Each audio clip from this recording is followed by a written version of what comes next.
Take two. Good morning, good afternoon, good evening.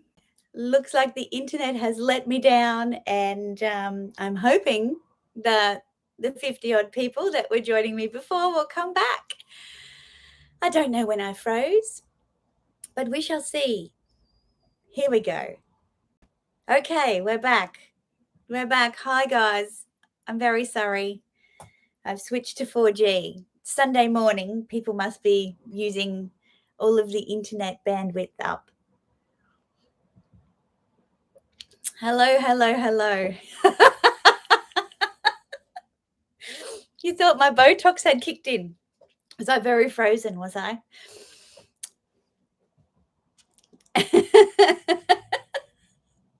Yeah, I can't wait to see that footage and see how I was frozen. I'm sure it was horrid. So I don't know when I froze, but was I talking about this bag? Is that where I was at? Yeah, I'm back, Beck. I'm back.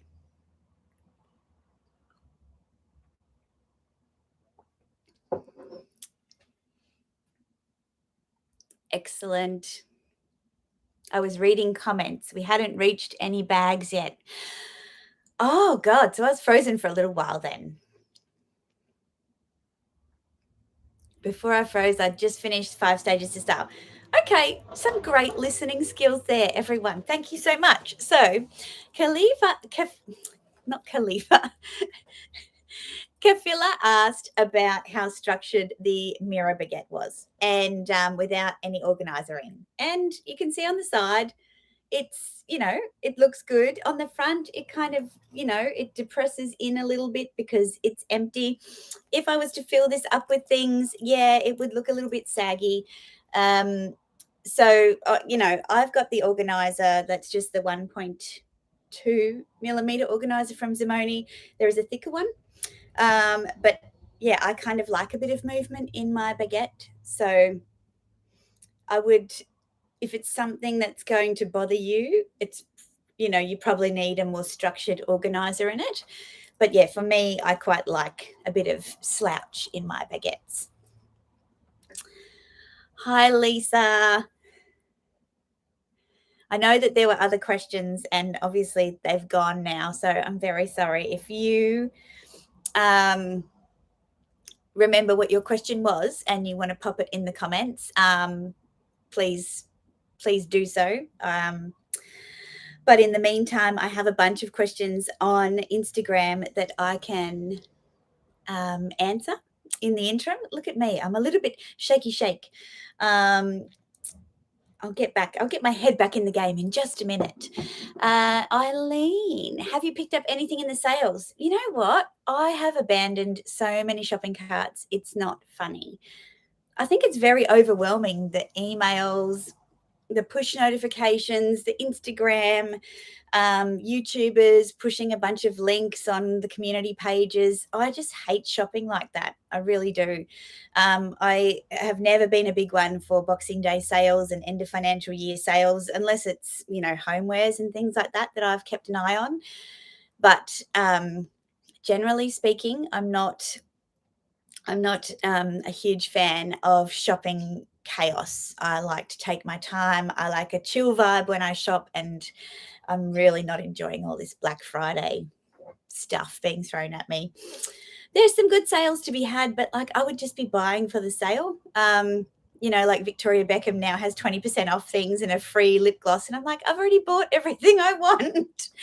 So yeah, I mean, good for people who, have been waiting, have been patient, and are really organized. But for me, I just hate shopping sales.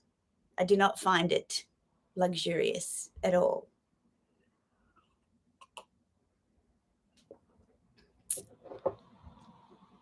Okay, back to the questions. So, an obvious question that came up in my question box was this one's from Jimmy Chow 85234. Thoughts on Balenciaga and whether you judge people still buying it. I'm interested to know from you guys about what you think about the Balenciaga scandal, but I guess I'm going to take it from the perspective of Balenciaga have a history of combining art with their campaigns and making their message quite complex. And I think if I just take the outrage out of it, I think if you are trying to make something that complex, then you need to understand the complexity of the market. And if people aren't spending that much time to understand what you're trying to say in your advertising campaigns and they're just glimpsing at it and going, yes, no, or yuck, or amazing, um, then you're probably doing it wrong or you're probably in the wrong industry because people aren't spending that much time trying to understand your messages. That's the first thing I'd say. The second thing I'd say is they were marketing a teddy bear bag. And if you look at a teddy bear bag and it has all those straps that look like bondage and what have you, and there were adults carrying that around, you would say that that is inclusive and that is confronting and that is normalizing different types of sexuality and all that kind of stuff.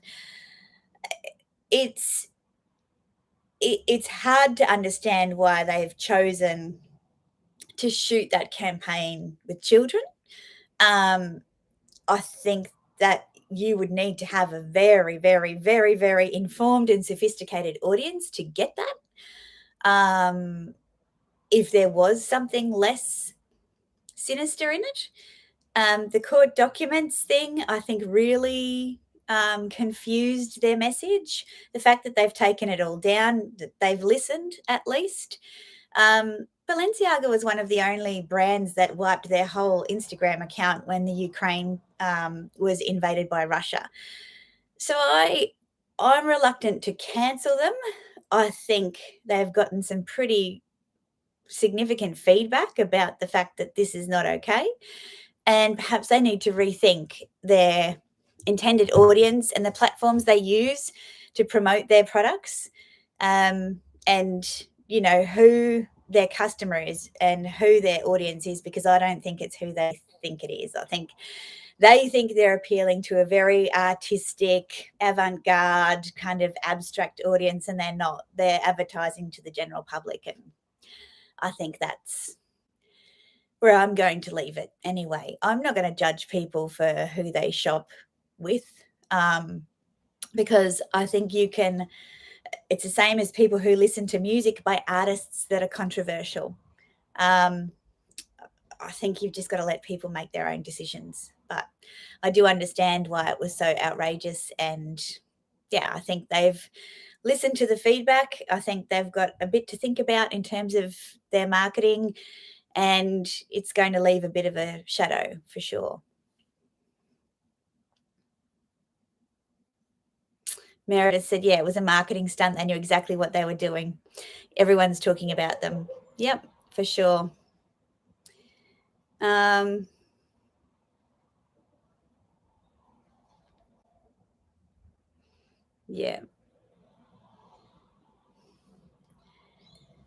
They can get their own trash bag where they belong. Yeah.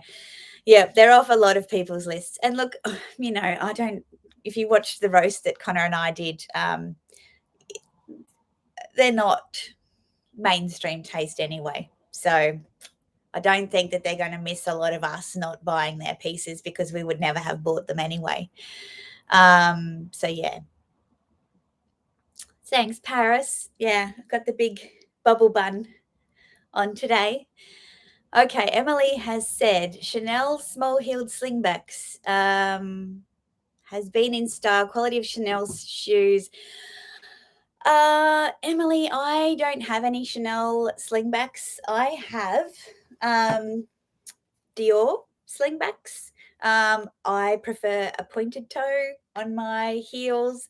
I prefer the playfulness of these.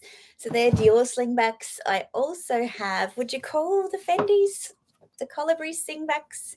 Again, pointed toe, interesting heel.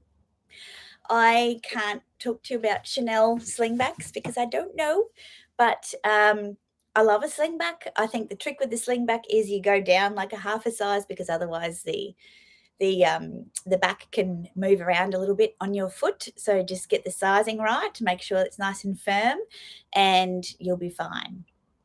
The Dior's are not, look, they're comfortable, Hannah, but the problem with these particular ones is they are mesh and they don't have a leather lining inside here. So your toes will rub against them and they do hurt. There are other ones that they have designed that have a leather lining inside of the toe box and they're much more comfortable. So I would say anything that you try on in the store, on carpet, and you're not walking around a lot is going to be comfortable.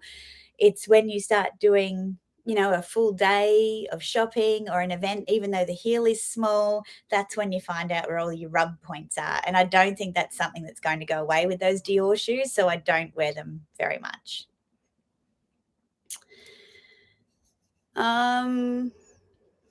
Hopefully I've answered that question. Okay, so the next question is from Lexi. What are your travel plans for 2023? I'm thinking about Mr. Addiction and I heading to Italy in 2023. Originally, we were going to do a bit of a driving trip around the UK, and then we kind of went, that's something we can do when we're a bit older. Italy's terrain is a little more challenging. Better to do it while we're younger and fitter and more, nimble. So, we're going to go back to Italy. And I think there's always that real tension around going back to some place that you've already been, and life is short and you should see other places. But I'm thinking that we'll go back. We'll spend a bit more time in Rome. We'll go to Puglia. We'll look at the East Coast where you'll go to the Cinque Terre.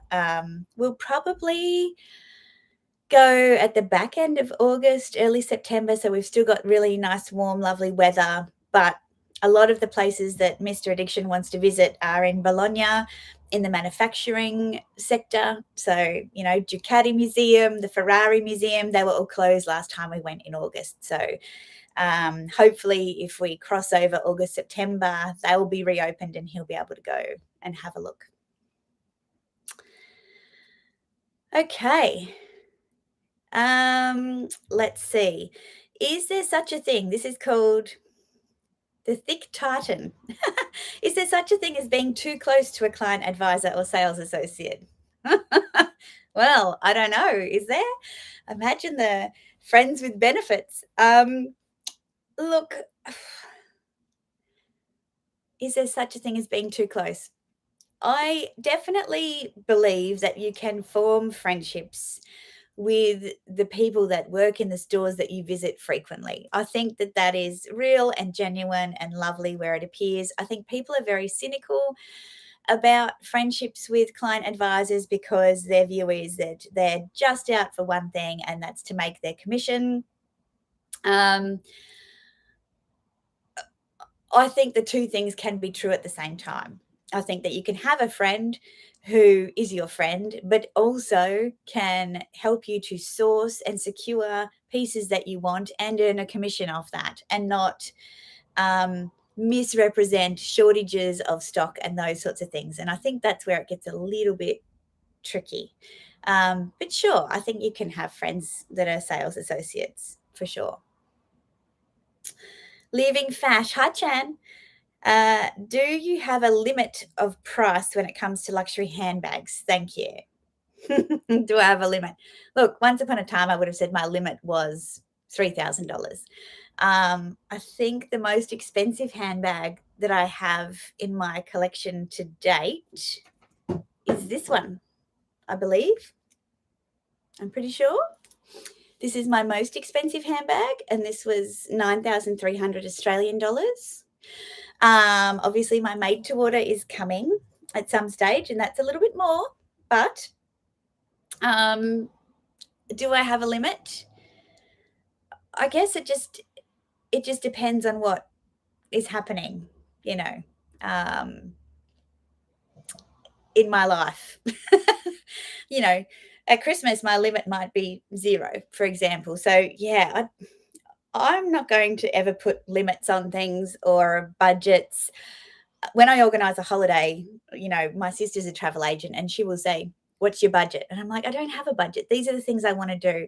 Can you tell me how much it costs? And then I will adjust it based on what I think is reasonable, rather than start with a constraint and then try and fit things into it. I just don't like working like that.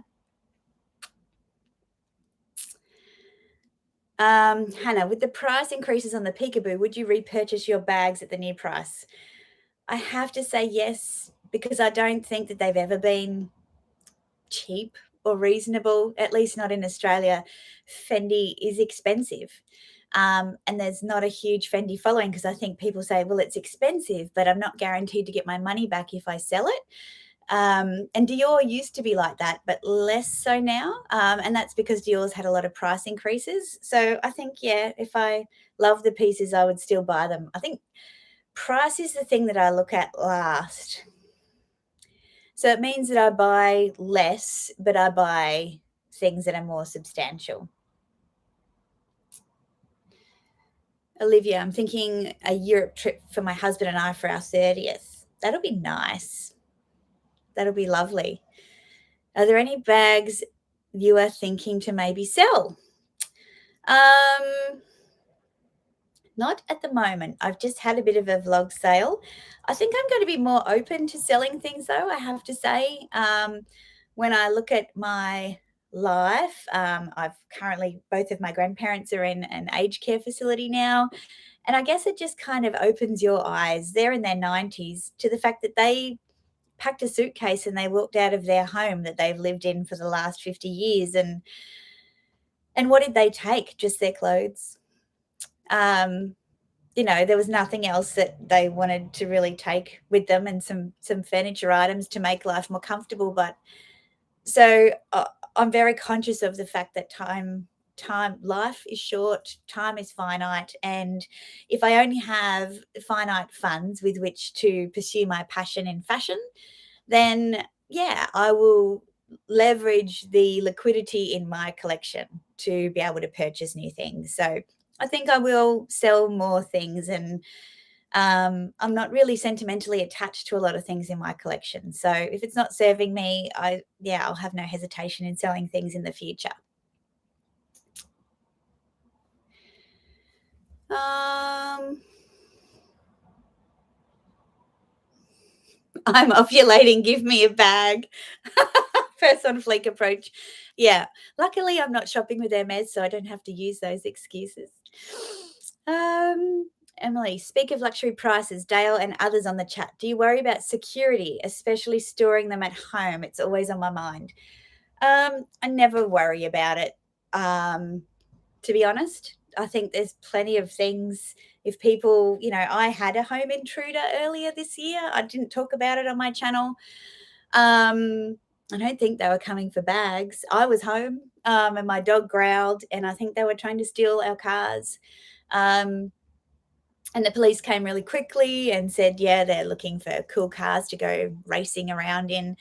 But I don't, to me, when I've purchased bags and things like that, the money's gone anyway.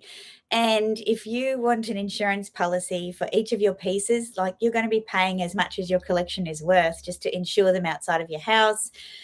Collection insurance is very specific about the records you need to keep and what you can claim per piece. I think, to me, fences, dogs, cameras, locks, all that kind of stuff. Like, yeah, it sounds like I don't care. I do care. I just think that there are only certain things that you can control. And if you live your life in fear because you're pursuing luxury pieces, it's probably not worth it, because it takes the joy out of it.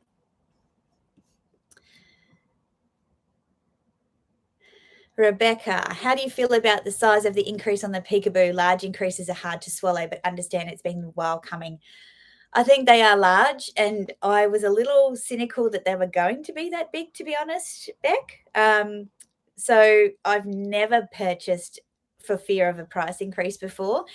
With my little green petite Peekaboo, it definitely made me reprioritize my spending, the price increase. How do I feel about it? I think I got a really good insight from Lucinda from Yellow Chic Road, actually. She has a YouTube channel, and she said if you compare the petite peekaboo, for example, which went up by just over $1,000, to its competitors, which would be the Dior Mini, Lady Dior, maybe the Chanel Mini Rectangular, the prices of those bags are about the same price as what the petite peekaboo is now, which is around 6,500, 6,000 Australian dollars. Is it more? 6,000. Whether or not that's going to have a fundamental impact on Fendi customers, we shall see. Um,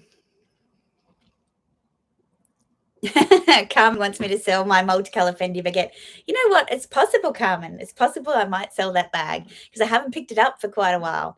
And I was thinking about it the other day and I thought, oh, controversial. And I think it's just the browns. For me, the brown bags, they don't really work. So it's a possibility. Tanya's here. Hi, Tanya. Hi, Zoe from Washington. Okay, so back to these questions. Fragabellissima, she's here as 5 heliotrope. I'm going to pick one of your questions. Wow. Fendi lets you choose one bag for free, no matter if discontinued or sold out or MTO. What do I choose? What do I choose? Oh, am I frozen again? Can you give me a thumbs up if I'm okay? I'm all good? Okay, thank you. I would always choose an MTO. I would always choose an MTO. I think I would not do it as quickly as what I did the first time. I don't know what the bag would be, but I would always choose the MTO because Fendi just have limitless options, and I'd really work with the design team to come up with something fabulous. And I think I would either make a peekaboo or a baguette trunk. I really love the baguette trunks. I don't have mine yet, so I can't absolutely say it would be a baguette trunk, but I love the hard-sided pieces.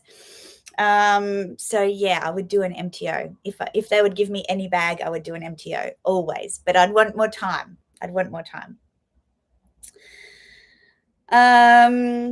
Okay, Debbie has asked on Instagram, if invited to the MTO trunk show, do you feel pushed to choose exotics?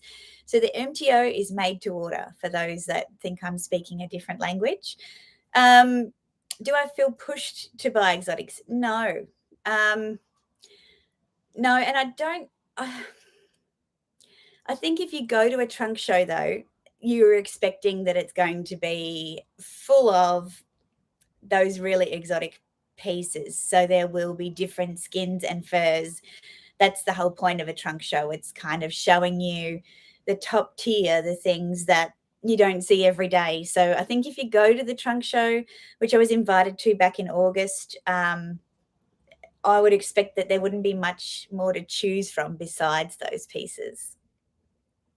I'm just monitoring the chats here. Okay.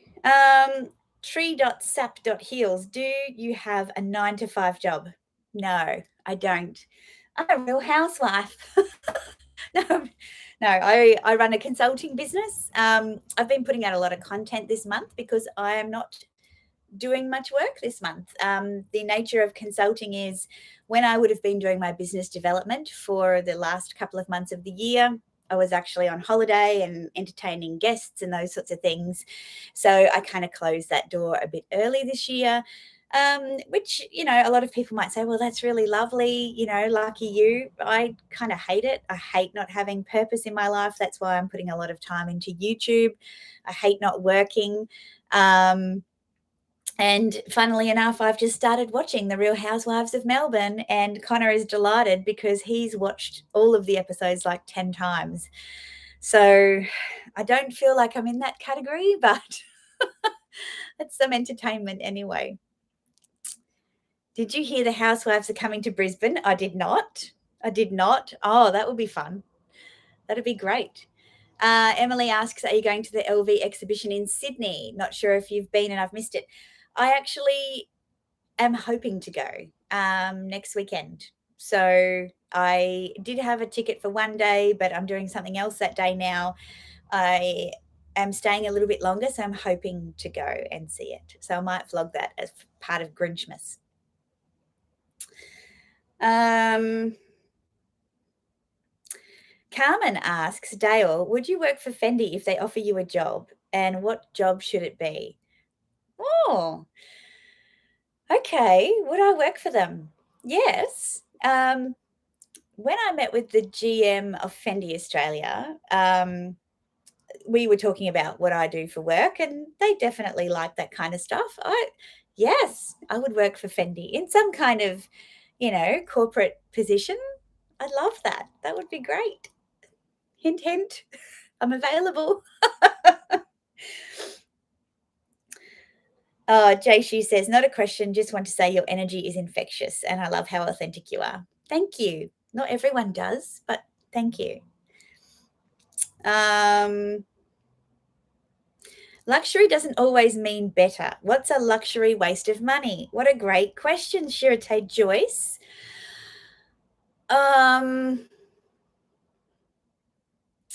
Okay.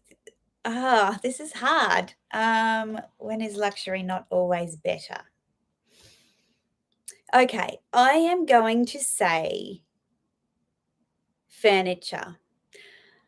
I have mentioned it before, but I think when your home doesn't feel welcoming, that people can walk in without worrying about scratching your floors and sit on your furniture without worrying about marking it and sit at your table and have a meal with you without worrying about scratching it. That's what a home is. And I feel like a lot of people who buy luxury furniture and homewares pieces, I imagine being very anxious going into their homes. And I just don't think that is worth it. I like to buy higher quality furniture, absolutely, but I would not recommend buying luxury furniture. No, I just don't think that it's luxurious to not be able to be comfortable in your own home and have guests in your own home that are comfortable. Oh, thank you, Min. Min's reminding everyone to thumbs up my new live as it's reset to 0. Yeah, I've got 7 thumbs up now. Thank you, guys. Oh, look, there's 8. I'm watching the count go up. Come on, everyone, give me a thumbs up. Woo! 9. You guys are amazing. Thank you, Min.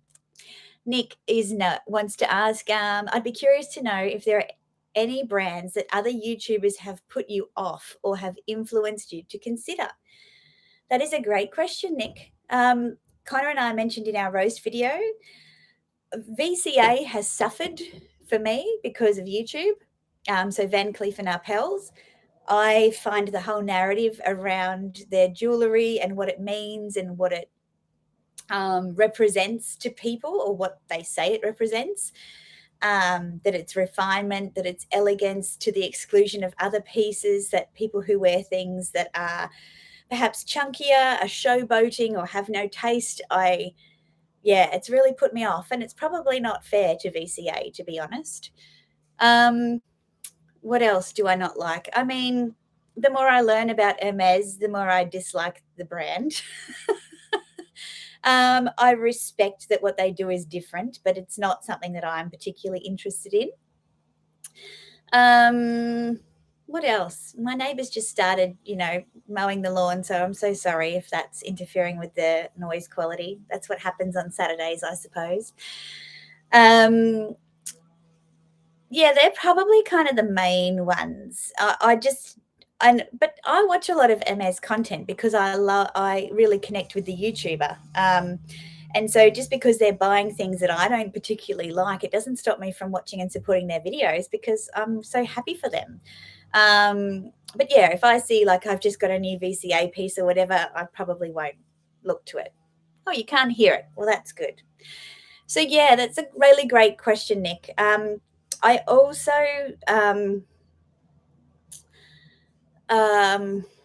Other luxury brands that I've been. Any brand? No, you didn't say luxury. You just said any brands. Yeah, I think that's it. They're the ones that come to mind straight away. Paris has asked, would you consider buying couture? Um, I mean, if I had somewhere to wear it and I had the money and someone would make me something, absolutely.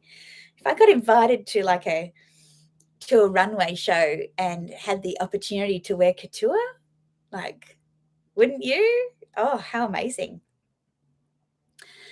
Yeah, Marie says I fell in and out of interest with luxury fine jewelry because of YouTube. Yeah, I think and even like this is going to get me started on a bit of a rant, but even the concept of luxury fine jewelry, like it's fine jewelry or it's not. And it's not a phase that you go through. You say, oh, now I'm collecting luxury fine jewelry and I'm doing my stack and I'm doing this and that. And I'm like, jewelry, jewelry is not a thing, like, it's not a trendy thing. Well, to me, I don't think it should ever be a trendy thing. It's art. It's Sapna's here for the rant. This whole concept of everyone having to have the same stack, like the Rolex date just watch with the oyster face and the freaking Justin Clue and the love bracelet and the Alhambra 5 motif and then the earrings, and then I'm just like, no. Like it reminds me of high school where everyone wore Levo 501s, Doc Martens, and a twin set. Like, I'm just, come on, we're old enough, we're spending a lot of money. Just buy what you want to buy. You don't have to keep up with the Joneses. Sorry, I need to calm down now.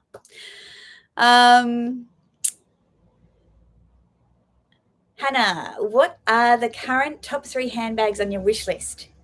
Well, I still want the mini sequin baguette in green. Apparently, I've had the heads up that it might be coming to Dubai. So there's that one. There is the Marc Jacobs release with the Fendi in the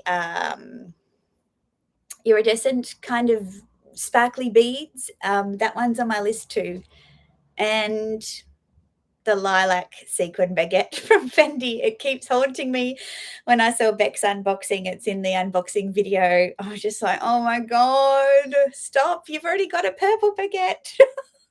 But yeah, they're my top 3 at the moment.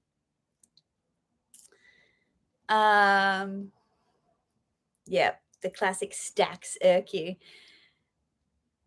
That's right. Who is going to know about your thousands of dollars coffee table? Tanya says, I have little to no patience for the stack building. Yeah, yeah. Yeah, it's just, I mean, you guys want authenticity, but I always worry about giving you my opinion because I don't want to purposefully upset people. But if you ask for my opinion, I will give it to you because I think you deserve that. Okay, more questions. So, if you had to leave Australia, which country and city would you live in?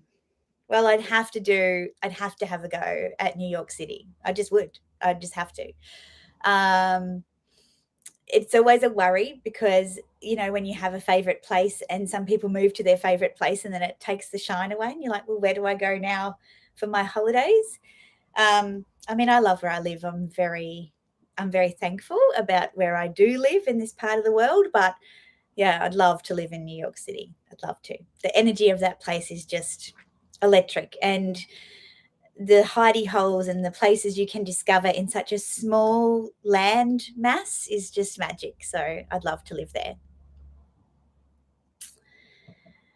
Marie says the idea of having levels when it comes to your collection, starting with LV or let's say some other starter brand, then Chanel, then graduating to Hermes, it's all just no, buy what you love. Yeah, I don't like the tier thing.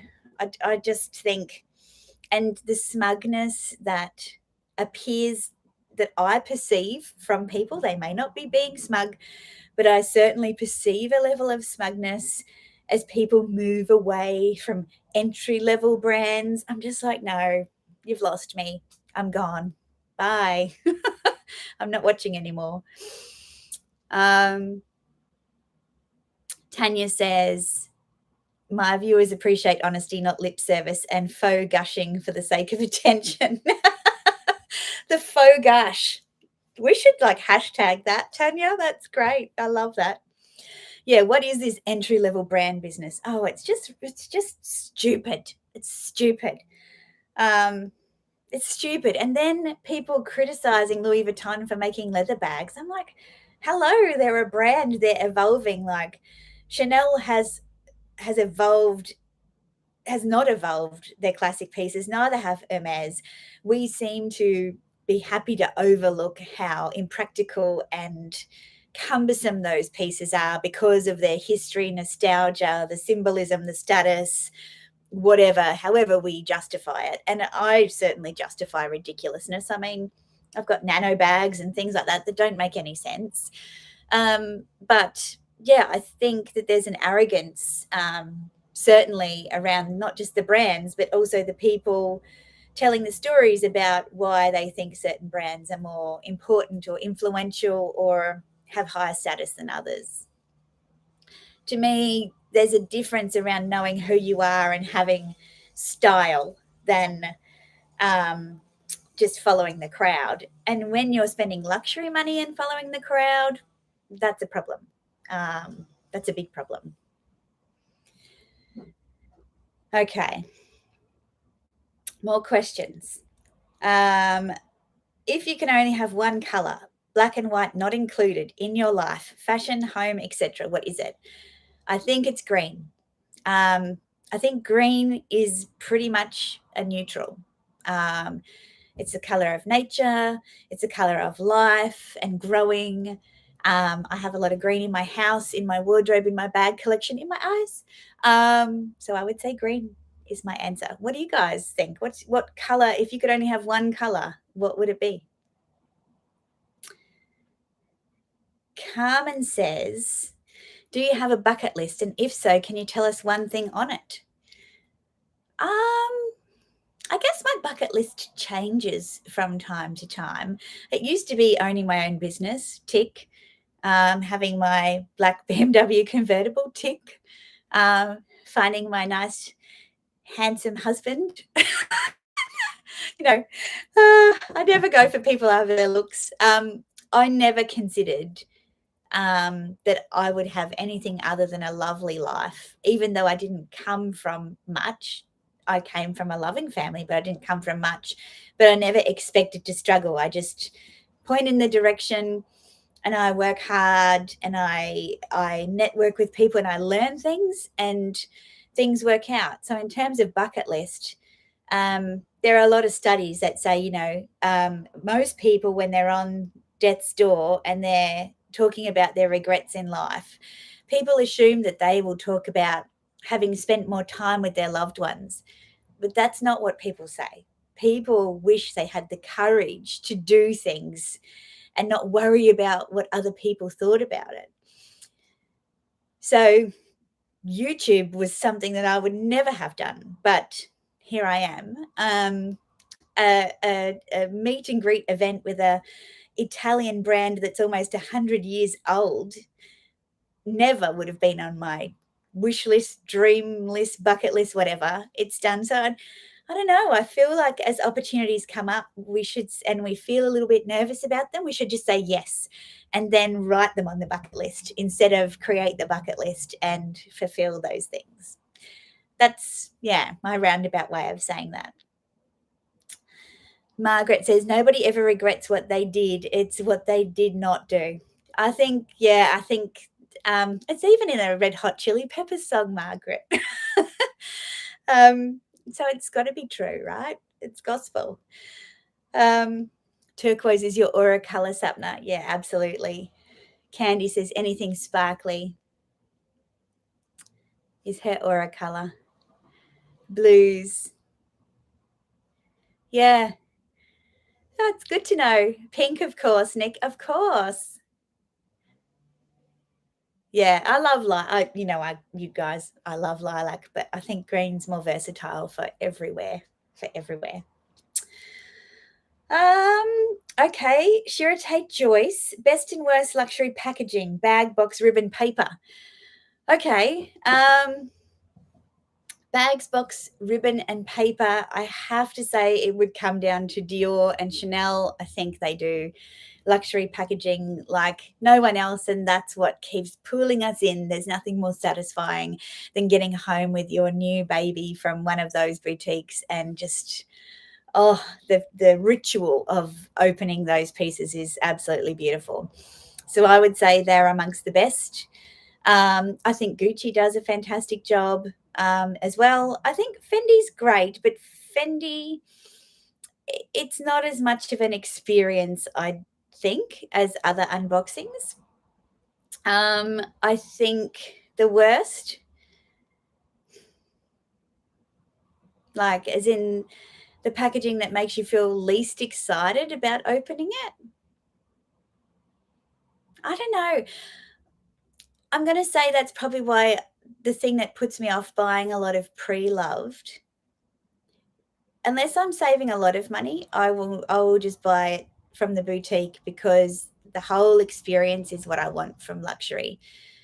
If I get something sent to me in a recycled box filled with recycled bubble wrap from somebody else's previous purchase, and then it's just in a dust bag, like to me, I take my hat off to people who don't care about that and they just care about the product, but I don't like it. Satire, probably. There you go. Satire has the worst. As a luxury kind of online department store, it's a no frills experience. And so therefore I'm very strategic about when I buy from them because I I really value the whole experience rather than just the savings. Oh, I've got some more questions here. You guys are going crazy. I love all things luxury. I love luxury shoes, luxury handbags, luxury lifestyle, and vlogging. Is that Meredith with a new username? I've had such an amazing year, Dale. So excited to see what's next for you. The Fendi event was so much fun. I felt happy and lucky to be there. Oh, look, and you being there was just amazing, Sapna. Like, who would ever, I would never have even dreamed of that kind of thing happening. So yeah, it's been a great year. And I got to meet so many wonderful people too. Fendi packaging could be better, yes. Worst, Balenciaga. Oh, I don't know, Margaret. When I bought my Hacker Project pieces from Balenciaga, they were beautifully, like, the packaging for those was amazing, the dust bags and everything. So I was really impressed by it, but I haven't bought anything with normal packaging, so I can't comment on that. Oh, Bulgari. Yes, Bulgari have amazing packaging. They do. I've only bought jewelry from Bulgari though, so I haven't bought bags. Carmen, if there is a wicker bag in the Dior Dream packaging, even better. Yeah, that was epic. That Dior wicker up here, that unboxing was just like that was a very expensive bag that really tested me in terms of I just sold my Lady Dior and here I am. Like the next bag that I see is a Lady Dior and I'm like, oh, I love it. But yeah, I love that bag. And that was so much fun. Big, big box, like just so much fun. And my client advisor at the time, she was so excited to source that for me. And yeah, it was very special.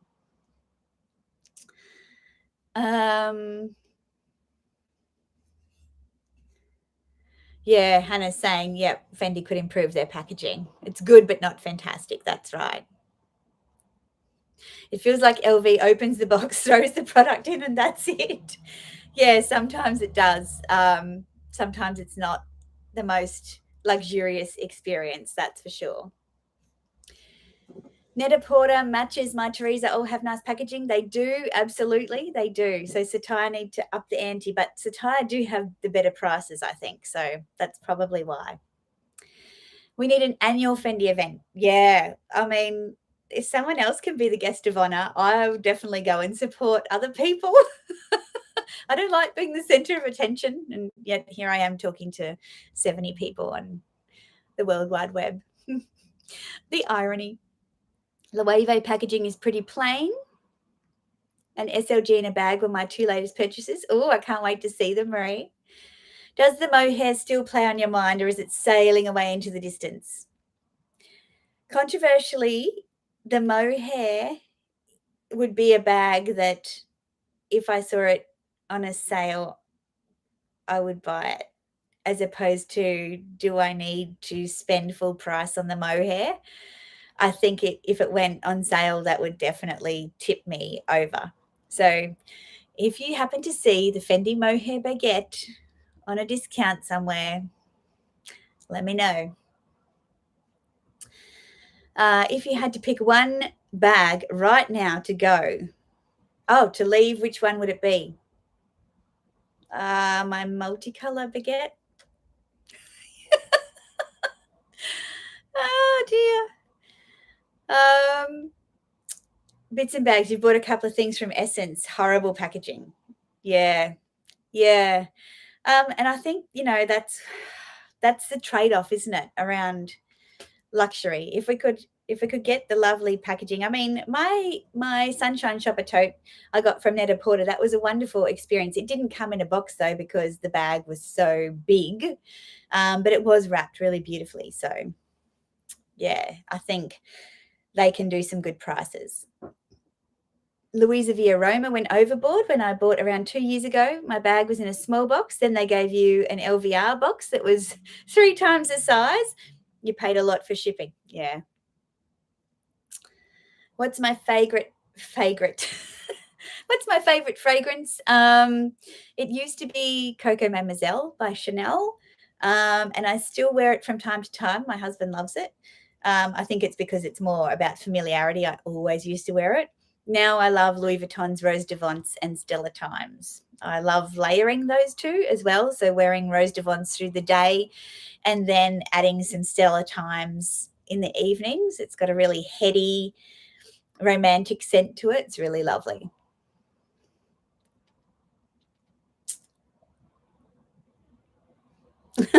On Grinchmas, I can colour the mohair bag green. Can you imagine? Sapna had a feeling the multicolour baguette will be on the chopping board. I have to admit, I haven't been using it and it doesn't slouch. Yeah, it's kind of the anti-baguette, isn't it? In the fact that it's very structured. But that will appeal to a lot of people, and people who love a neutral with a pop. It's a great bag. I just have so many coloured bags now. And I wear a lot of prints that a multicolored bag is probably something that is a bit much for me.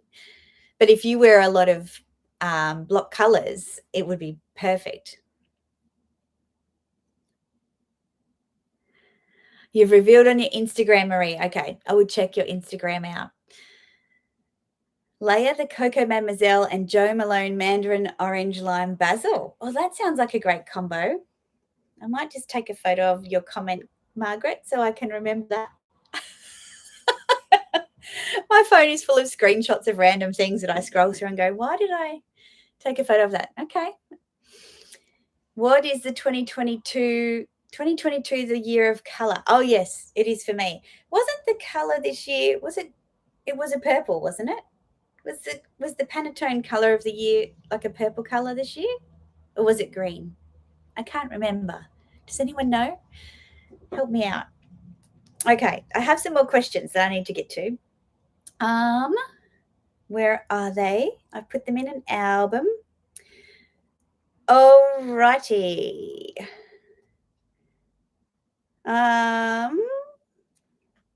LV Lover 33. Pick 3 YouTubers. Steal a bag to keep, borrow a bag, return when done, and burn a bag from their collections.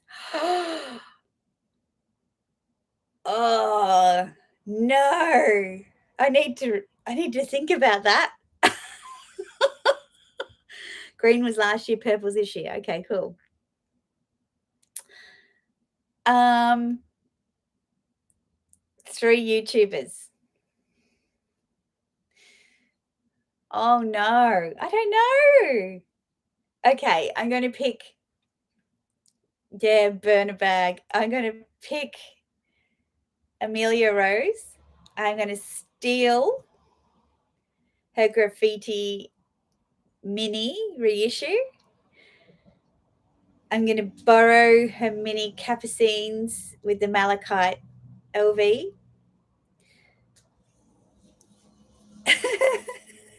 I'm going to burn that orange Teddy Blake bag.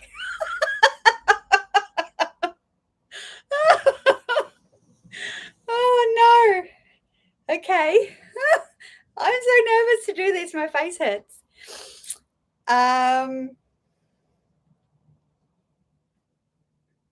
my God. I don't know. I don't know. I don't know. You guys give me some YouTubers and then I'll pick. That's easier. Do it, do it, do it. Oh, you're so nasty. Oh, this is so bad. Okay, Meredith and Cassie. All right, they're the two next ones. All right, so Meredith, steal. There's too many to steal. I'm going to steal that pink petite mal that she has, which I was almost going to buy. It's neon pink. It's amazing. I am going to borrow her hot pink crocodile mini capucines. There's a thing with mini capucines. I don't want to buy one, but I want to borrow them. I'm going to burn her shilling Noe from Louis Vuitton. I'm going to burn that. Ugh. It's not my favorite bag. Oh, dear. Okay, Cassie Thorpe. Cassie, I will steal Cassie's blue Chanel by the sea flat bag. I mean, we all love that bag, and everybody's looked for that bag, right? I would like to borrow her, the chlorophyll mini Jody that she has, like that beautiful green, like mini Jody. I'd like to borrow that. Burn. What would I burn of Cassie's? I need to check her Instagram. I'm sure there's things that I am not a huge fan of. Let's see. Hold on, peeps. This is the thing with a Cass. Right, here we go. See, I went to look for Cassie Thorpe, but she's not Cassie Thorpe. She's Cass.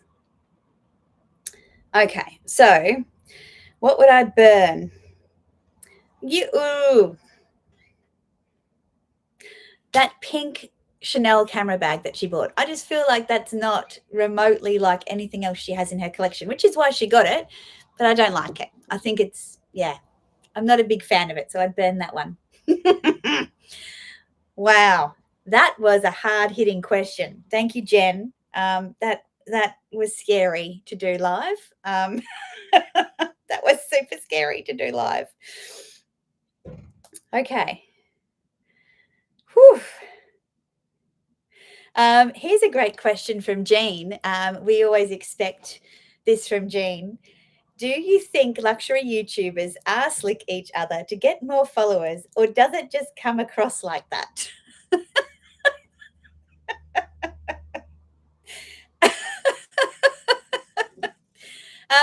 Jean, if you're referring to myself and Connor and Meredith and sometimes Amelia and Nick, who we talk all the time, no. I don't actually think that it helps us to get more followers because I feel like we have a lot of very similar followers. But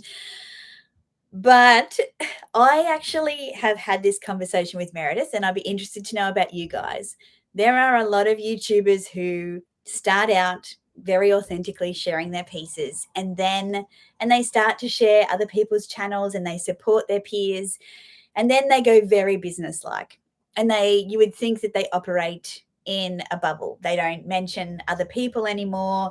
They don't share other people's content if they enjoy it. They don't mention them on Instagram. They don't do tags anymore and support new YouTubers. And to me, that becomes very obvious, having been around the YouTube sphere for a couple of years now. They get to a certain stage and they stop collaborating with other people and they become an island.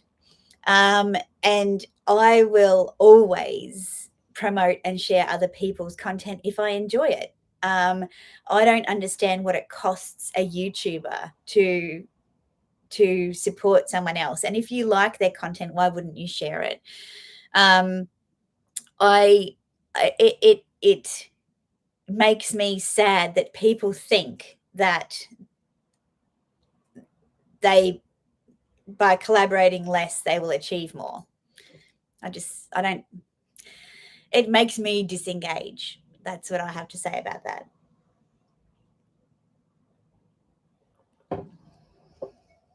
Yeah. I mean, as a YouTuber, you get offered a lot of partnerships, affiliates, collaborations, those sorts of things. And most of them you ignore, And people say, oh, but I only choose the things that are wonderful and fantastic, right? I got sent. I had an Ideal, who everybody is flogging at the moment. I had them contact me and say, we'd like to do a partnership with you. And I was like, no, I'm not interested, because I don't feel like I would buy your products anyway. And they said, well, that's fine. We'll just send them to you. And if you like them, you can review them. We'll follow up.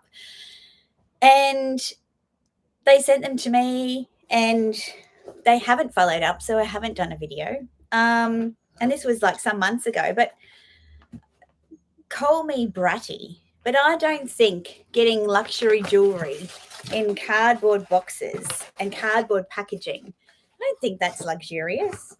I don't think you can call that fine jewelry.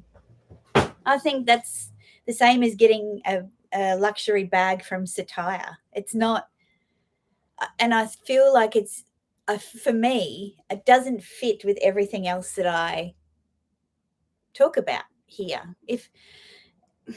And I buy clothes from the high street, but I'm not being sent those clothes for free to talk to you about. That's what I'm buying, so I'm happy to share that. Rose Forever wanted to send me roses. They're actually in a box. They're very perfect. They're not my cup of tea. But I was like, yeah, sure. Please let me, I'll have a look at them. It was just to mention them for Thanksgiving and what have you. Some people will really like that aesthetic. A lot of people will find that not spending hundreds of dollars on fresh flowers works for them. But like, if I don't have an obligation to say to you, you should buy this, these are beautiful, blah, blah, blah. If I just say, I was sent these, here's what I was sent them, have a look at them. You can get a discount from them, then I'll do that. But when brands want to piggyback off the back of a luxury haul when they are not luxury themselves, I've got a big problem with that. That's a big problem of mine. Hello, Jenny. Jenny's here. Yep, exactly. 5 heliotrope. No, thank you. I don't wear your shit. Beauty channels went the same way. Started with people just showing how they do their makeup. I like the more organic, here's what I like, and why channels. Yeah, I think if you're a consumer and you're just sharing what you like, it's definitely going to be much more genuine. It doesn't mean that you can't do partnerships, affiliateships, and collaborations, but it does mean when you do them, that you've got to acknowledge that, yes, you got it for free. Yes, there's something in it for you to talk about it in a glowing way. And if it doesn't fit with what you would normally wear or buy, you should acknowledge that, and whether or not you would buy it, or if you're simply just sharing something on your platform for your audience where people who might like it, if they're interested, can click a link, So I think, yeah, I think you can be collaborative on YouTube. I think you can do partnerships, but I think you got to be really careful about how you do it. At least that's how I feel. So you don't see a lot of them with me, and if you do, I kind of gloss over them, and I don't make commitments to my affiliate partners that are beyond that.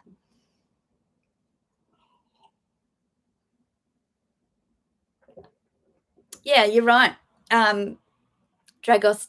Dragostea, is that how you pronounce it?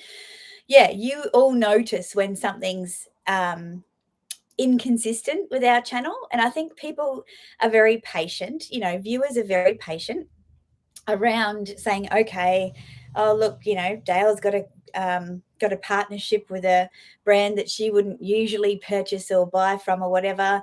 As long as she doesn't take too much of our time gushing about something that, or doesn't tell us anything different, we're cool with it. But when you're getting sold something and whether or not that person would, wear it again. To me, it's a dead giveaway. Lily Silk, I've been really clear with them about what I want to do with them and what I don't want to do with them. And I love the camis. Like, I'm really clear about what I choose. But it's a dead giveaway for me when somebody has a thumbnail and they're wearing a jewel-toned pussy bow blouse that they would never wear. Like, you would never wear that. That is not your style at all. Like, it's, to me, I go, here we go, Lily Silk video.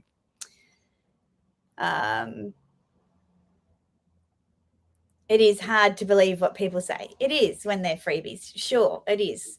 But I think if it's just exposure of a brand, that's one thing. If it's trying to sell a brand, that's another thing. Yeah, that's a good point, Marie. If people can't get it in the Philippines, then yeah, why would you say yes? Hello, Holly Grace.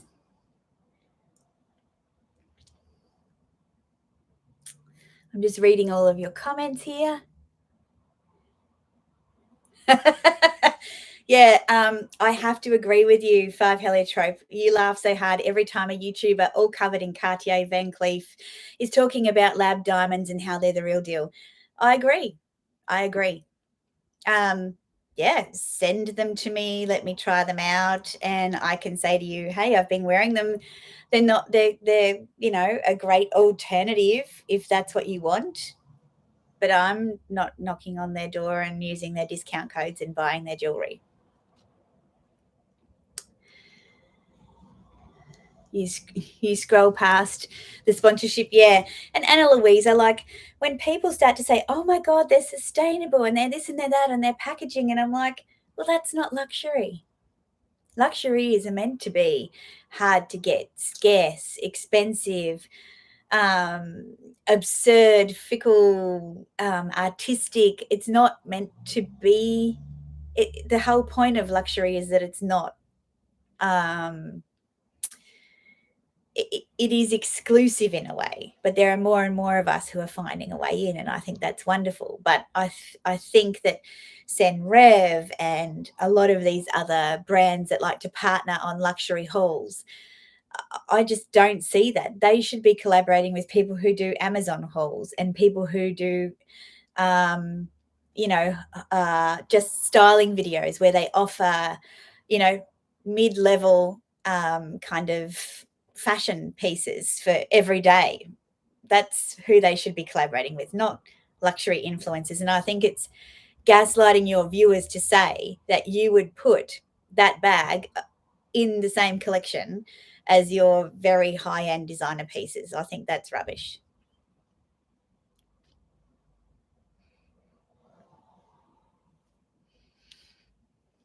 Autumn Beckman did a video recently that was funny and telling. Autumn's video about are luxury YouTubers lying to you is a brilliant video. There's a lot of truths in there that people may or may not like, but they are still true. And when people have YouTube as their job or a business or one of their main income streams, it makes sense that they do what they do and alleged clickbait and thumbnails and things like that. And good for them, and they grow and they make a good income from those things, and they accept everything that they're given, and they talk about it like it's, the best thing since sliced bread, and they get a payoff on affiliate links for that. And I'm like, if you know that when you click on that video and you still watch it, then that's on you. I don't think you can complain. Nick says, partnerships aren't knocking down my door, let's be clear. But if they were, I'd want to be an established customer first. Longchamp, call me. Yeah, they should definitely partner with you, Nick. I think you align so much with their brand, and you have a lot of it. So you're basically an expert. High five to all the Burke and Senrev girls. So realistic. Yeah, I agree. I think it's questionable. I can't remember who. I saw this YouTuber reselling most, if not all, of her Senrev bags. Yeah, like, again, no question that they aren't great bags, right? But I don't think that they fit in this community. There you go. I said it. This has turned into like a nice chat, a little venting thing. So are there any other questions? I feel like I've got all of the questions now. So I'll just double check. Oh God. I've got lots of notifications here. What's happening? More questions? No. Oh, Connor. Actually, there are questions. Sorry, how rude of me.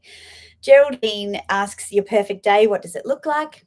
My perfect day is a croissant and a coffee in bed brought to me by my husband. Okay, I will answer your funeral question. That's how it starts.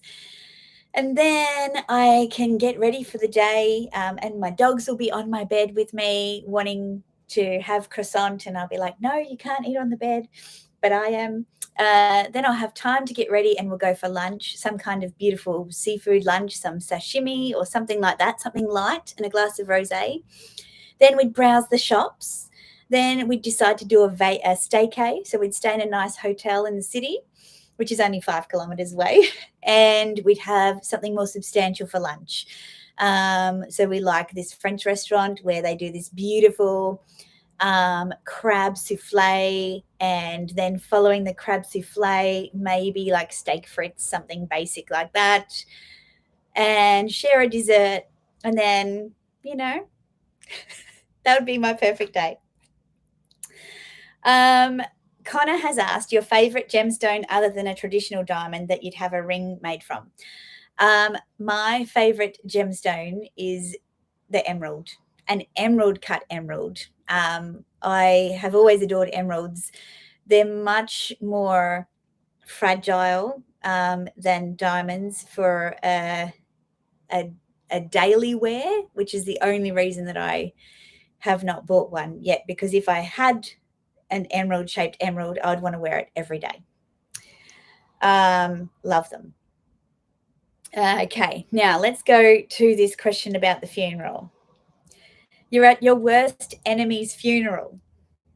Thank you, 5 Heliotrope. Which bag do you wear? I don't know why I would be at my worst enemy's funeral. Would I be there just to kind of be like, what would I wear? I'd wear my most fabulous bag. That's what I would wear. So at the moment, it would be a toss-up between this mirror baguette and the purple sequin. That's what I would wear. Is that a good answer? Do I have a recent video featuring my Fendi baguette collection? Karen, great question. It's on my list. I need to do an actual Fendi collection, but I feel like I need to do it. And then I know that I've got other things. I know I've got other things coming. So I will do it. I haven't done it yet, but I will do it. If I want a crappy souffle, I'll make you one anytime. It's got to be crab souffle. It's got like a seafood bisque sauce over it. Like it's not crappy. It's like next level. It's amazing. It's amazing. Geraldine also asked, if I was an animal, what would I be? I think I would be a dog.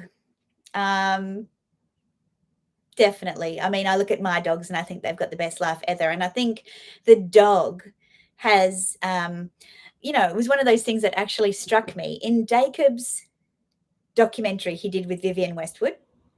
They were in an art gallery in Belgium, I think. And this art went back to like the 17th century. And there were dogs in most of the scenes. There was a dog as a family pet. There would be a dog like doing something mischievous in the background or sitting on a cushion. And I think so. Dogs have long been companions of man and have been well treated on the most part. So I definitely come back as a dog. Jenny says, there are some YouTubers I used to watch but no longer do, as their videos are just like one big infomercial. You can't tell me they actually use all the products they promote. Yeah, like I watch Fashion Mumbler and Lydia Millen, and I think they do it so seamlessly, very well. Like they go, oh, I'm going to do, I'm going to show you what I've got in the mail. They show you what they get. They show you them using it, or they just tell you about it. And I just wonder how they get rid of all of that stuff, though. Like it's a lot of stuff. It's a lot of stuff. I should take the Purple Rain because I'm a modern Carrie Bradshaw. Oh, thank you very much. If you could ban one luxury bag brand, what would it be? Exclude Balenciaga. If I could ban it, like it didn't exist anymore, shut it down. Oh, I'm going big. Hermes.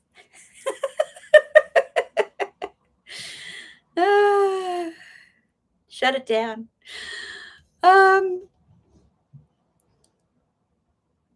Okay, so Candy says, with reference to Autumn, do you think her point about not knowing her subbies very well because you don't see their faces? What do I think about her point? I think it's true. I think, like, I talk to a lot of people on Instagram, and that's how I get to know them. But I was chatting to someone the other day who asked, if I'd seen some posts that they'd made, and I hadn't. And I think, it's a good opportunity to remind people that I have comments on my videos to answer. I have engagement on my Instagram post to answer. I get random questions about advice on Instagram to answer. I get emails to answer. And maintaining all of those connections with people is a lot. And I am not going to complain about it at all. But Autumn has 20 something thousand subscribers. I've got 7.5. She doesn't post to Instagram.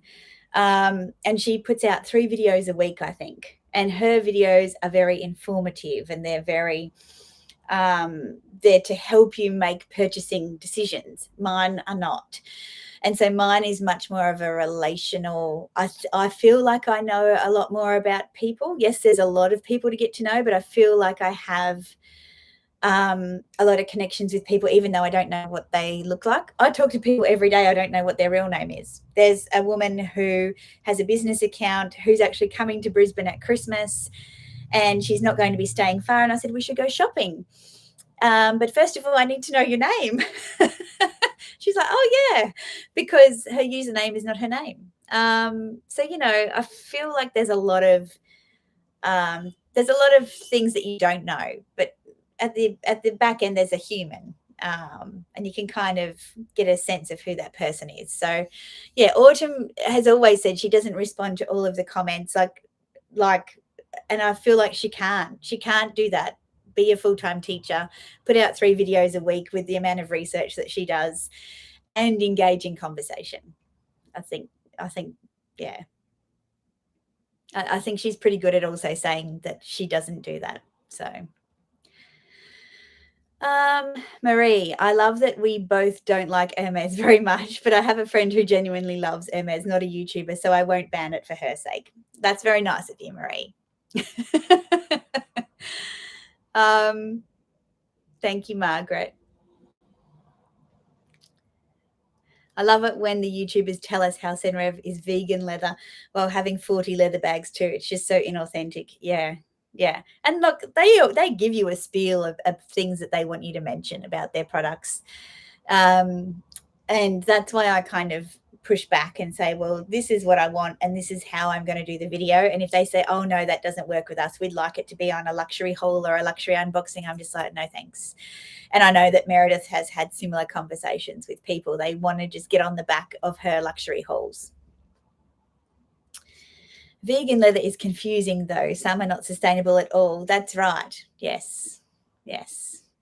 It's just plastic. Like, just call it what it is.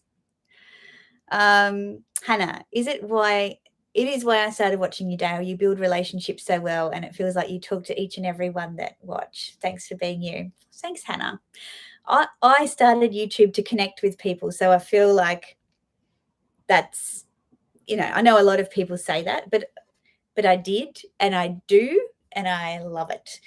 The minute that this becomes something that can earn me as much as my 9 to 5 is when I've got a really big decision to make around, can I do YouTube full time with the same passion and connection and purpose that I do today? And if the answer to that is no, then I won't. I'll just keep it as a casual thing because I love my day job as well. So I'm kind of blessed in that way. It is a nice chat format. I don't know if I'll put this whole video up. I don't know. What do you guys think? Do you think people will want to watch this if they're not in the chats? I think I've got the chats recording, but yeah, it's a really nice way to kind of just talk about the real stuff, isn't it? Refreshing to watch upscale YouTubers like you because you don't compromise. I know you don't need to compromise and make fake commitment to sell something. Thank you. I don't think I'm upscale, but that's really nice. I just don't understand. AdSense doesn't earn you a lot of money, right? So if let's do the real talk here. AdSense doesn't earn you a lot of money until you have, like 30,000 subscribers or something like that. I can get a lot of, I've got good subscribers, but my views aren't high. Like I was talking to Connor the other day. He's got his response video to Purse on Fleek's Hermes, getting cancelled by Hermes has almost 100,000 views. I don't have any videos anywhere near 100,000 views. My highest video would be around 30,000 views, and it's a review of my Burberry trench coats. I don't tend to make viral content. I just make content that I would want to watch. And I know that's not for everybody, and not everybody's got all the hours in the day to watch the videos that I do, or nor do they want to connect with a YouTuber. They just want information. So yeah, I think if you're banking on just making money from ads, it's going to be very hard for you and a lot of work to make any real kind of money from AdSense unless you've got a lot of subscribers. And then they're watching the videos that you put out. Like I've put out a lot of videos this last month and I made $800 Australian. Like that's nothing. That's nothing. And had really good views too. But not 20,000 views per video or, 30, 40,000 views per video, like 5,000 views. Is that surprising to people? I'm interested to know. What do you think? Earning coins over here. Yeah. CPM is pretty low here in our country, so definitely not making bank over here. Yeah, I think I've talked about it before, but like in my regular job, I can work 5 or 6 hours and I'll make the same as I make in a month doing YouTube, and that's a lot of hours. So it really is just the love of it. And anybody who's, saying that they do partnerships and collaborations because they really believe in a brand is probably telling you half the truth. The other half is that they're getting paid a lump sum. But I mean, if you think about the time, you might get paid $1,500, $3,000 to do a dedicated video with the brand or a integrated video with the brand, but you've got to plan that video, you've got to film that video, you've got to edit that video, you've got to create the thumbnail, you've got to challenge your personal authenticity around whether it fits and how you're going to integrate it, and then you've got to put thing out there and hope you don't, annoy too many of your subscribers. Like, it's not a lot of money.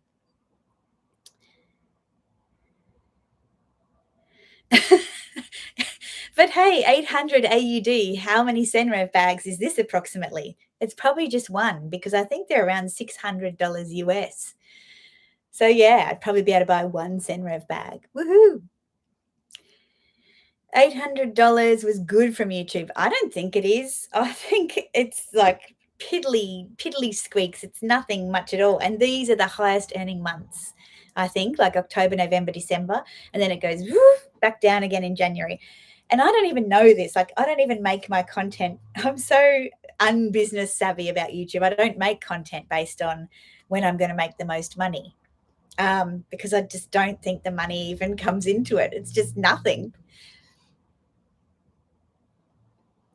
So luck of the draw, which videos do well. It always surprises me, Nick. Yeah, you're right. Like, the videos I put a lot of effort into, they don't get a lot of traction. And I do them because they've been requested. If I was to think purely on business, your first best videos are unboxings. Your second best videos are when you're upset about something, a rant, or, you will see in people's feeds, the people who are gaming YouTube are doing, do not buy this bag, 5 reasons not to buy this bag, my luxury regrets, biggest lessons I've learned. Those videos go crazy.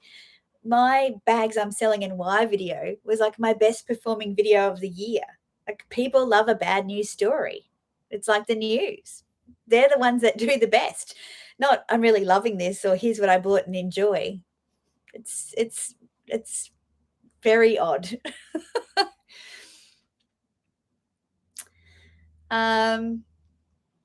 You're the group leader for sharing our Fendi bag, love.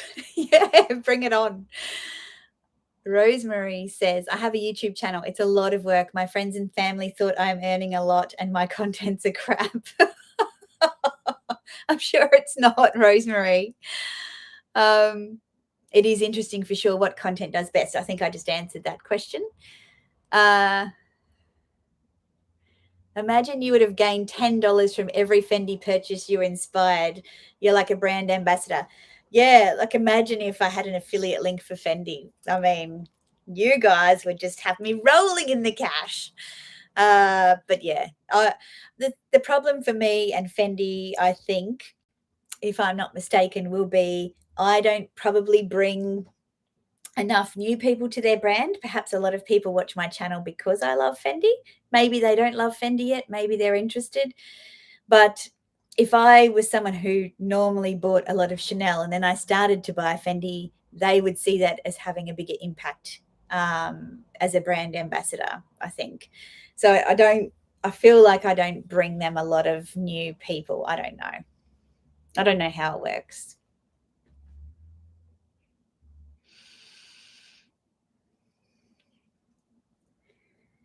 Margaret saw a dress in a Johnny Was catalogue and thought about me. Purples and your color theory. I've been reviewing purchases based on this. Yeah, it is a good way to shop, Margaret. It's a very informed way to shop.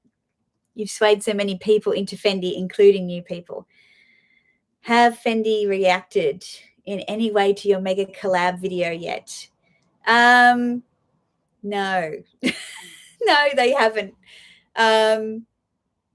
Do I expect them to? Probably not. I mean, those videos aren't getting huge views either. Like, 4,000 views on a video is not enough for Fendi to really take notice. I'm sure their media people monitor whenever Fendi is mentioned. That's just normal in a business. Surely when they watched my MTO video, that caught some attention. But yeah, I don't think those videos are performing to a point where they would kind of reach out to me and say, oh, thanks so much for doing that.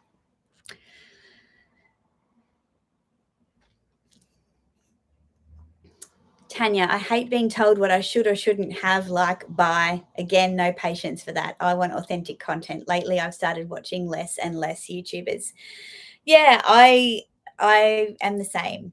I just don't like all the shoulds and shouldn'ts as well, Tanya, to be honest. I know that they get a lot of views because people say they like the lessons learned and they like trying to avoid mistakes that other people have made. But that's the whole point. Make your own mistakes. Like, that's how you learn. Very rarely do people learn from other people's mistakes. You've got to kind of do it yourself. People just want drama when it comes to luxury. Yes, I agree. This idea was monumental. I thought it would go viral, the worldwide collab. Yeah, I have to say, in the back of my mind that I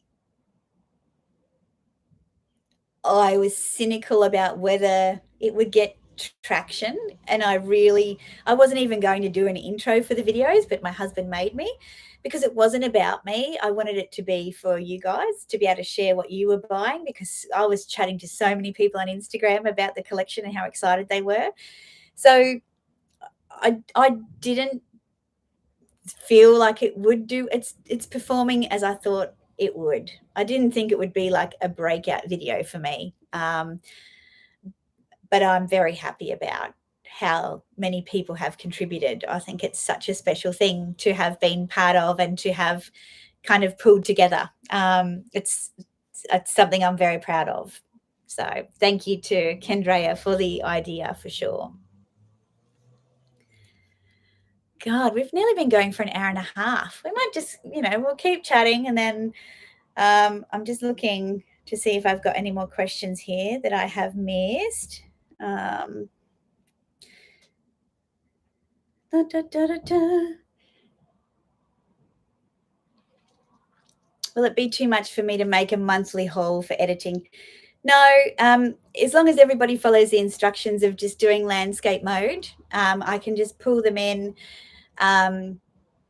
Yeah, it's just, and I'll be very strict about the deadlines. So if it doesn't make 1 month, it can just make the next month, and then I don't have to keep moving the music along. The music edit is the hardest thing, because every time you add a new video, you've got to find a new track and play with your DJ skills. So that's the tricky part of the edit. I'd rather share my learnings and mistakes and give advice rather than tell people what they should or shouldn't buy physically. Yes. Yes, yes, yes. Yeah, absolutely. I think, what did my coach say to me? Stop shooting all over yourself, as in, people that say, you should do this, you shouldn't do this, don't buy this as your first luxury bag. And I think people click on those videos because they don't want to make mistakes. But I mean, how many of those videos do you really need to watch? I don't know. Okay. I feel like that is all of the questions. Oh no. Five Heliotrope says, what bag would you choose today if you're for your first luxury bag ever? I'd choose a Fendi Mini Peekaboo. That's what I'd choose. Useful, versatile, carry it multiple ways, personalize it. Love it. Is it a line from Sex and the City? I didn't know that, Margaret. I didn't know that. Zoe has asked if I've got my eye on a non-Fendi bag. Yes. Louis Vuitton have a petite malle, a beaded petite malle in monogram at the moment. I'll see if I can find it. It's beautiful, but my problem with it is that I feel like it's probably going to be too similar. There you go. It's going to be too similar to my Fendi MTO. So, Samantha said it. So, what did Samantha say? Can you give me some context, ladies, about what she said about shooting? Samantha said so many great things.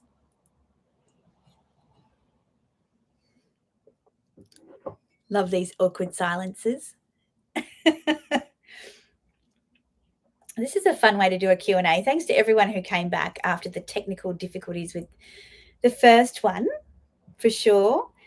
We've got some people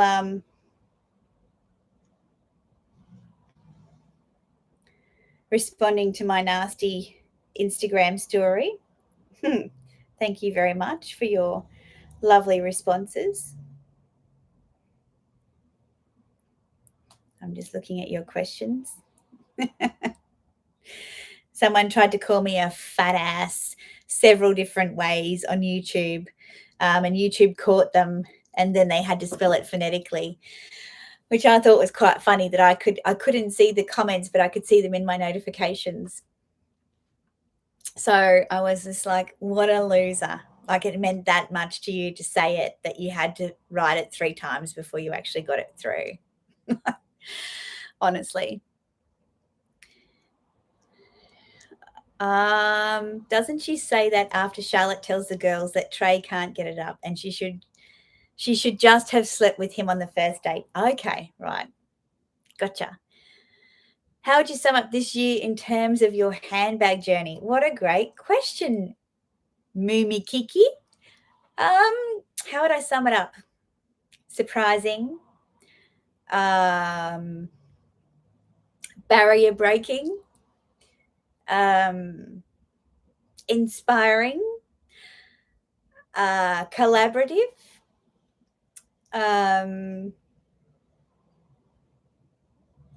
dreamlike. I don't know.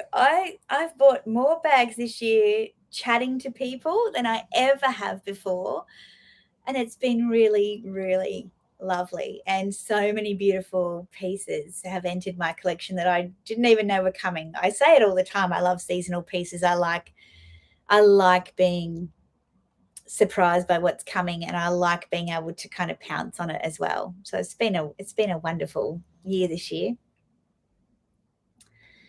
What are some year-end videos that you plan to film? Well, I am going to film the bags I've bought this year.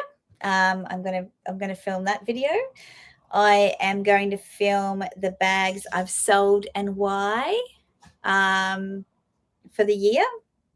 But that'll be like a pretty brief one. So all the bags that have gone out, and then a bit of an analysis on what that says about my collection and perhaps moving forward, what it says. Obviously, I'm doing Grinchmas. I've got my gloves out again. Yep, wins and fails of 2022, absolutely. But I think that kind of gets summed up in those other 2 videos. Yeah, so I think that's it. And then for December, we've got the Grinchmas stuff. So with my take on Grinchmas, and I said it in the previous video that the technical difficulties killed, but my take on Grinchmas is going to be less commercial approach to Christmas, how you can save money, but not save money as in put it in the bank, just spend less on commercial crap. Take a bit of the Mickey out of some of the Christmas things that we do. Michael McIntyre, the comedian, has a great skit on Christmas and all the crazy things that we do at Christmas that just don't make sense. So I'm going to take some inspiration from those things. Obviously, luxury content. I'm going to Sydney, so I will share some, a less consumerist approach. Exactly. I'm going to share my Sydney trip. I've got a few things happening around December, so I'll take you along with me. I would love to know why you guys are here. When you think about Vlogmas, and I know a lot of YouTubers do Vlogmas, you don't have time to watch everyone's video. So what's the ideal length of a Vlogmas video that you would tune into most days? I'd love to know from you. Yes, Michael is coming to Australia, and all the tickets got sold out. There were only like individual tickets available. 10 minutes, 15 to 20, 10 minutes, 15. So, yep, just a quick highlights kind of thing, like pick a topic, talk about it, involve some of the day-to-day, and keep it between 10 to 15, 1 hour. You sweetheart. I did some long videos last year. But I know that people like to follow a lot of different Vlogmas content. So it's very hard when you wake up in the morning, you're like, oh my God, I've got to watch all these videos. It's just too much. Yeah. Okay. Thank you very much for your feedback. That's good. There might be some longer ones if it's appropriate, but I'll try and keep it to around 10 to 12 minutes. Yeah, that will work. You do it when you're washing the dishes. Yeah. I watch them when I'm getting ready in the morning. All right. Well, I'm gonna finish up here, guys, and say thank you so much. It's so great to have these conversations with you. This is probably a good way to do Q&As. I don't know if I'll be doing a live next week because I might be a little bit under the weather. Going to celebrate Meredith's hens with her, and so next Sunday morning I'll be not so pretty. But maybe we might, come to you from Sydney, who knows, but I can't commit. So I thank you all for being here. I'm going to head off and probably mow the lawns and do some other boring chores that we all have to do on the weekends. Good night if you've joined me from the other side of the world, and have a great Sunday if you're here in Australia. Remember to give this stream a thumbs up if you haven't already. And yeah, I'll see you in my next video, which is probably Wednesday. Bye, everyone. Bye.